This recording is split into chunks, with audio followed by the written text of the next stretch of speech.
اهلا وسهلا بيكم من يوم جديد من جولاتنا على الشواطئ. الفيديوهات اللي كلكم بتحبوها وبتستنوها. النهارده جبت لكم شاطئ جديد، شاطئ وينلي. شاطئ وينلي من شواطئ المندرة الجديدة. طبعا احنا عارفين ان شواطئ كتير فتحت في اسكندرية، وشواطئ كانت قديمة واتجددت، وشواطئ كمان اتغيرت اساميها. هنا من الشواطئ الجديدة واللي اتغيرت اساميها، ومن الشواطئ اللي جميلة على مساحة كبيرة وسعرها حلو قوي. هناخد جولة على الشاطئ وهنعرف الأسعار والتفصيل. غير ان كمان هنا في ألعاب أطفال، في كافيتيريا ممكن تدخلوها من غير فلوس خالص.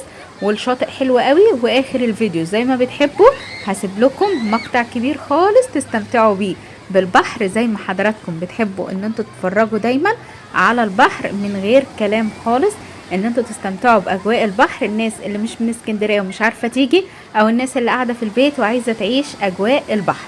بس فضلا وليس امرا، لو اول مره تشوفوا القناه ما تنسوش تعملوا اشتراك، تفعيل جرس، ولايك للفيديو ليوصل لكم كل جديد. يلا بينا بقى نبدا فيديو النهارده. انا فين؟ انا في المندره، قدام على طول شاطئ وينلي. شاطئ وينلي المميز موجود منه بوابتين، دي بوابه منهم، بعده على طول في بوابه. طب العنوان ايه؟ في المندره، في وش دوار جحا على طول. يعني العنوان مميز. قدامكم على طول دوار جحا هناك اهو في المندره. اي حد جاي من المعموره، جاي من المنتزه، على طول قدام دوار جحا هيعدي هيلاقي الناحيه دي. جاي من المنشيه، محطه الرمل، من الشاطبي، سموحه، من اي مكان هتلاقوه في وش دوار جحا على طول في المندره. وبعد على طول شاطئ طحنة المندرة، هو البوابتين بتاعته قبل شاطئ طحنة المندرة على طول، وفي وش دوار جحا. الشاطئ هنا مميز بحاجات كتيرة قوي. هو اللي في المندرة مميز، اللي موجود فيه لعب أطفال، مساحته كبيرة، كمان سعره حلو، وغير كمان المعاملة فيه كويسة جدا زي ما هندخل دلوقتي ونشوف جوه. بس خلينا نشوف أول حاجة تعليمات الشاطئ. تعليمات الشاطئ يلا بينا نشوفها في اليافطة، وهنحاول ان هو برضو يقرب لنا اليافطة عشان نشوفها على طول. سعر الدخول للفرد 20 جنيه. لكل 4 أفراد شمسية. يعني انتوا لو داخلين هتدفعوا 20 جنيه، وعلى ال4 أفراد هتاخدوا شمسية واحدة. لو انتوا داخلين 8 أفراد هتاخدوا شمسيتين. تمام، ما بتدفعوش حاجة على الشمسية، لان السؤال ده بيتسأل لي الدخول كده معاها الكرسي، طب والشمسية؟ فهو الشمسية مع كل 4 أفراد. وكاتبين لكم كمان رقم الشكاوى تحت لو في أي حاجة ما عجبتكمش، ومفيش إكراميات خالص. هنا بقى كاتبين لكم ان قبل الساعة 7 الصبح مفيش نزول بحر، بعد المغرب برضو مفيش نزول بحر. بقية التعليمات اقروها كويس جدا قبل ما تدخلوا، وانا مصورها لكم، وخدوا وقتكم فيها. هنا سعر التيكت صورته لكم، الفرد 20 جنيه، الفردين تاخدوا تيكت ب40 جنيه، وال4 أفراد هتاخدوا التيكت على طول ب80 جنيه. يعني مش هتدفعوا 4 أفراد وتاخدوا التيكت اللي هي ب20، هتاخدوا 80، لأن في ناس كتير افتكرت إن الشاطئ ب80. هنا أول ما هتدخلوا هتلاقوا مدينة الألعاب دي بره الشاطئ، ملهاش علاقة بالرملة خالص. لو انتوا حابين تجيبوا أطفالكم وتدخلوهم تلعبوا، مش هتدفعوا تيكت الدخول، انتوا هتدخلوا تدفعوا بس تمن لعبة الأطفال. هنا لعب الأطفال بتبدأ من أول 20 جنيه و30 جنيه، فأسعارهم حلوة جدا. طبعا مفيش اي مكان بره او اي مكان على البحر بيكون لعب الاطفال بتكون كده، وبيكون المدة ربع ساعة، نص ساعة، زي ما انتوا عايزين. ده غير كمان المعاملة الكويسة. بتدخلوا جوه، الطفل بيدخل جوه الباب ده، بيلعب بقى اي لعبة جوه. مش شرط ان انتوا بتدفعوا لعبة واحدة، لا، هم ممكن يلعبوا النطاطة اللي هناك بنفس الفلوس، الزحليقة، اي حاجة، كله بنفس الفلوس اللي انتوا بتدفعوها. يلا بينا بقى نكمل دخول الشاطئ. كده قلنا العنوان، وقلنا السعر، وقلنا مكان لعب الأطفال. هنا الشاطئ مساحته كبيرة جدا. فاحنا النهاردة حظنا بس ان الاسكندرية الايام دي الراية فيها حمراء، ولكن الشاطئ هنا من الشواطئ اللي المية فيها تحفة فوق ما انتوا تتخيلوا. المية هنا جميلة. هو شاطئ مفتوح، وشواطئ المندرة مش شواطئ المفتوحة، ولكن المية فيها بتكون كويسة ومش عالية.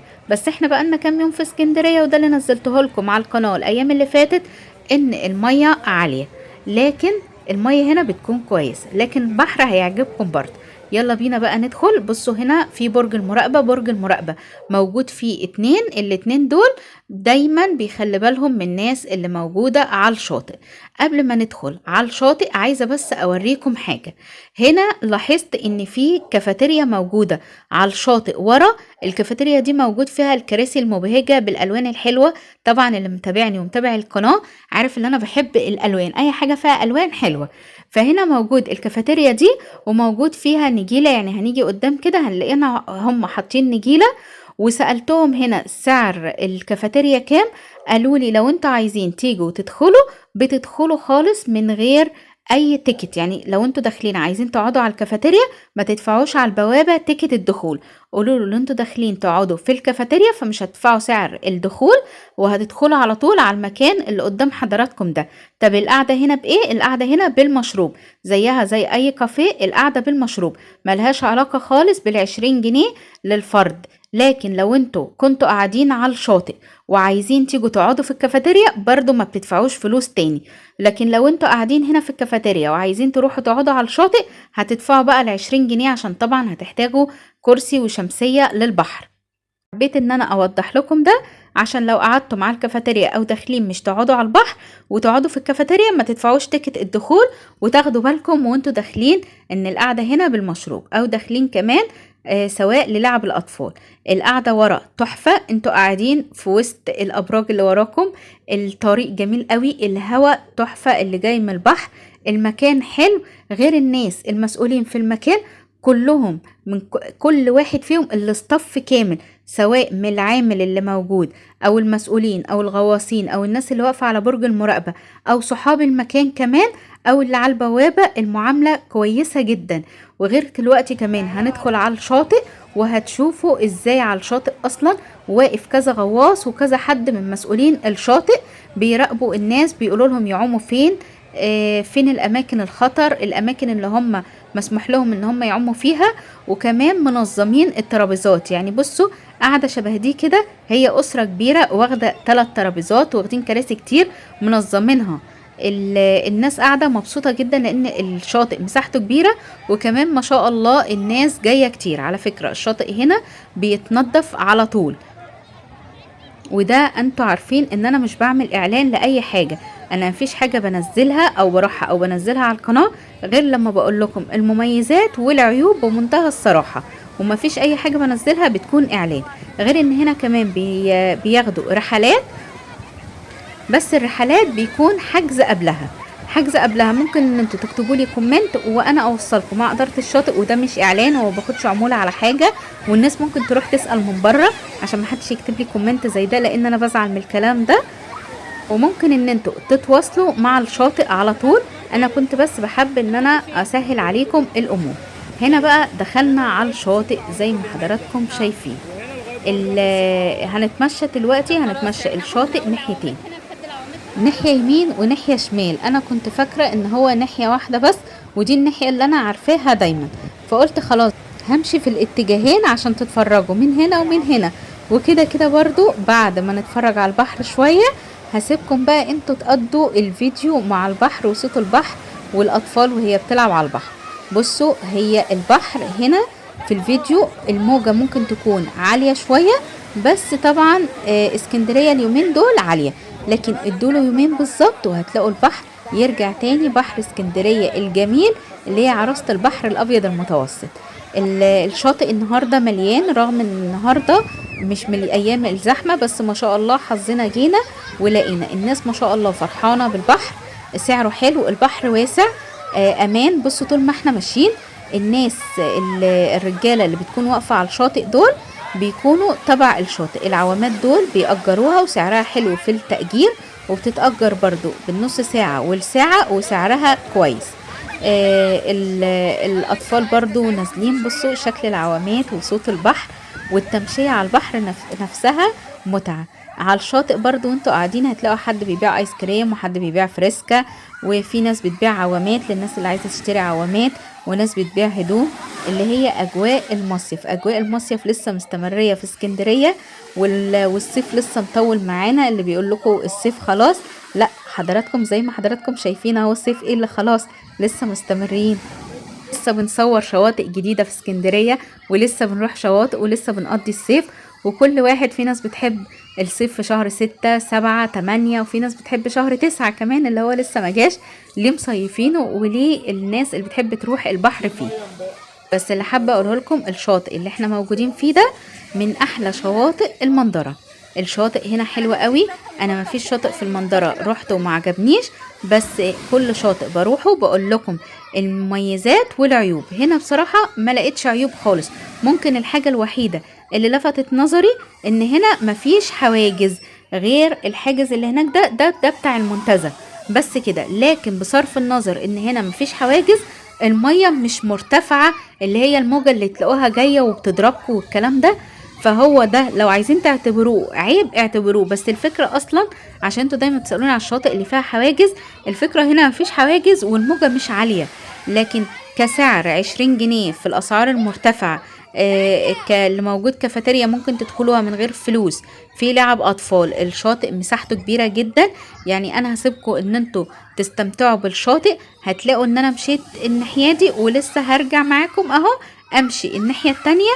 فالشاطئ كبير جدا. الشاطئ بيلتزموا فيه بالقوانين، وبياخدوا بالهم كويس انتوا تعوموا فين في الحتة الامان ليكم. هسيبكم بقى 5 دقايق كده تستمتعوا بقى بالفيديو والحاجات اللي انتوا بتحبوها في الشاطئ وبتطلبوها مني دايما في الكومنتات. وكده انا قلت لكم كل حاجة. شاطئ وينلي في المنظرة في وش دوار جحا، سعر الدخول 20 جنيه للفرد. الكافيتيريا من غير فلوس مقابل المشروب. في لعب اطفال، ليه بوابتين مش بوابة واحدة. دي البوابة الاولى، وبعدها في بوابة تاني اللي قبل على طول شاطئ طحنة المنظرة. وده كده الشاطئ انتوا هتستمتعوا بيه وتتفرجوا عليه. حبيت برضو اوريكم شواطئ من شواطئ اسكندرية النهاردة وتستمتعوا. اكتبولي في الكومنتات حابين ان انا اصور ايه تاني في اسكندرية، والفيديو عجبكم ولا لا. وما تنسوش بعد ما تخلصوا الفيديو تدخلوا على القناة تشوفوا بقية الفيديوهات، هستنى رأيكم عليها. ولو وصلتوا لحد هنا ولسه ما عملتوش اشتراك وتفعيل جرس، اعملوا اشتراك وتفعيل جرس ولايك للفيديو. واشوفكم بفيديو جديد على خير، وتكونوا دايما بخير ومبسوطين بالفيديوهات اللي انا بقدمها. ومع السلامة.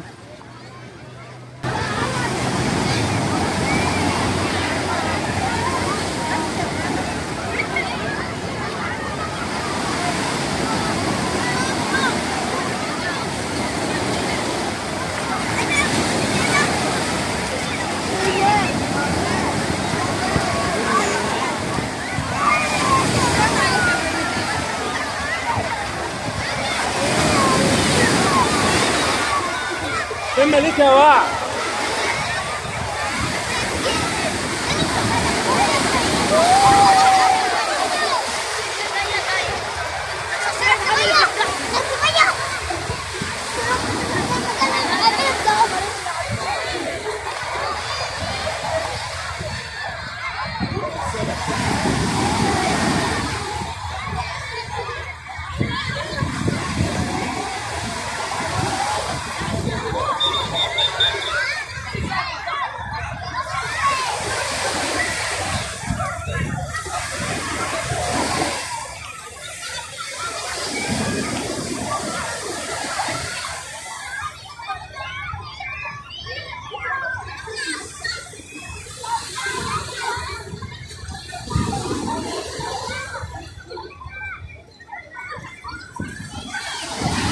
خليك الجزء اللي هناك كده نقعد فيه احسن، عشان النار بعد كده مش احسن حاجه فيها اعشاب النار.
عشان انا برضه ابعت لك فيديوهات للبحر والموج حلوه وابعتها لك.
اما ليك يا وعد.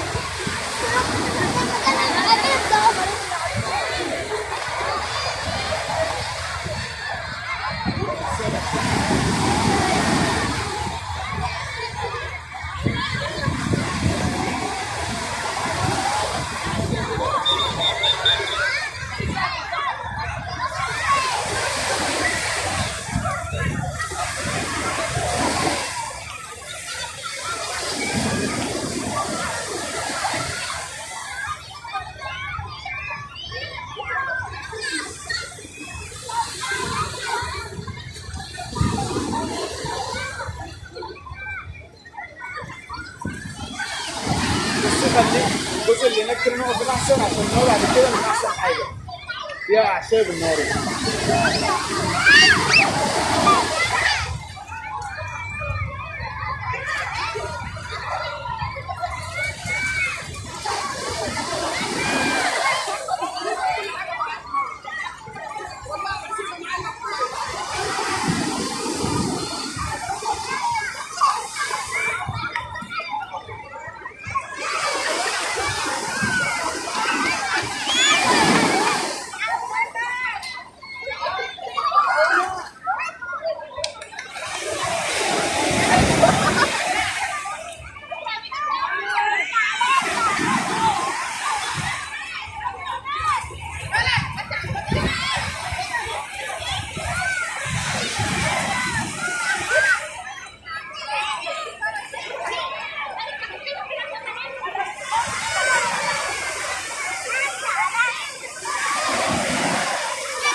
عشان انا برضه ابعت لك فيديوهات للبحر والموج حلوه وابعتها لك.